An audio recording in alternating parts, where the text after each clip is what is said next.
ചില ദിവസങ്ങളിൽ എനിക്കും അമ്മയ്ക്കും ഒരുപോലെ ക്രേവിങ്സ് വരും. വൈകുന്നേരം ചായയുടെ കൂടെ കപ്പ പുഴുങ്ങിയതും കൂടെ ആയാലോ എന്നമ്മ. അതിൽ പിന്നെ ചോദിക്കാനുണ്ടോ രമണാന്ന് ഞാനും. ഓടിപ്പോയി കപ്പ വാങ്ങിച്ച് റെഡിയാക്കി തന്നു. അമ്മ എവിടെ പരിപാടി അവതരിപ്പിച്ചാലും ഞാനും ഉണ്ട് കൂടെ എന്ന് പറഞ്ഞിട്ടാണ് ദച്ചു നിൽക്കുന്നത്. പിന്നെ വേറൊരു കാര്യം, തുടക്കത്തിൽ ഞാനും ഒന്നും ചെയ്യൂല അമ്മ, ഞാൻ മിണ്ടാണ്ട് ഇരുന്നോളാം എന്ന് പറഞ്ഞു വരുന്ന ദച്ചു ലാസ്റ്റ് ഞാൻ ഉണ്ടാക്കുന്നതെല്ലാം അവളുടെ കയ്യിലായി പോവും. അങ്ങനെ നമ്മൾ തമ്മിൽ അടിയാവും. ഇപ്പോൾ അമ്മയെ ഞാൻ ഹെൽപ്പ് ചെയ്യാം, ഞാൻ മിണ്ടാണ്ടിരുന്നോളാം എന്ന് പറഞ്ഞിട്ടാണ് എൻ്റെ അടുത്ത് വന്നിരിക്കുന്നത്. കുറച്ച് കഴിയുമ്പോഴത്തേക്കും എൻ്റെ അച്ഛനും അമ്മയും തന്നെ എന്നെ വഴക്കുറയാൻ വേണ്ടിയിട്ട് അവൾ വിളിച്ചുകൊണ്ടൊരു അതാണ് ഇപ്പം എന്ത് വാവാൻ പോലെ ഇരിക്കണമെന്നറിയാമോ. ഒരു വലിയ അടിക്ക് ശേഷമുള്ള ശാന്തതയാണ് നിങ്ങളീ കാണുന്നത്.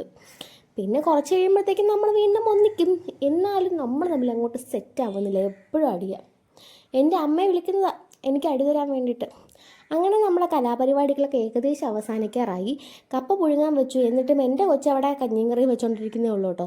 നേരെ പുറത്ത് പോയി കപ്പയായാൽ പിന്നെ ഒരു കാന്താരിമുളക് ചമ്മന്തി കൂടെ ഉഷാറാകത്തില്ലേ.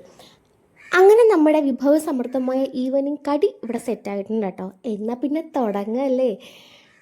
എനിക്ക് ചായയുടെ കൂടെ കപ്പയും മീൻ ഫ്രൈയും കഴിക്കാൻ ഭയങ്കര ഇഷ്ടമായിട്ടോ. അമ്മയ്ക്ക് മുളക് ചമ്മന്തിയും കൂടെ കഴിക്കാൻ ഭയങ്കര ടേസ്റ്റാണ്. പക്ഷേ ഇത് മൂന്നും കൂടെ കഴിക്കുമ്പോൾ നല്ല അടിപൊളിയാട്ടോ. അപ്പം പിന്നെ ഒരു കഷ്ണം കപ്പയും ആ മുളക് ചമ്മന്തിയും മീൻ ഫ്രൈയും കൂടെ എടുത്തൊരു പിടി പിടിക്കണം. പിന്നെ അത് വായി നിറങ്ങും മുന്നേ തന്നെ ഒരു കപ്പ് ഒരു കട്ടനും കൂടെ പോകുമ്പോഴത്തേക്കും അമ്പ എന്താ ടേസ്റ്റ് എന്നറിയാവോ.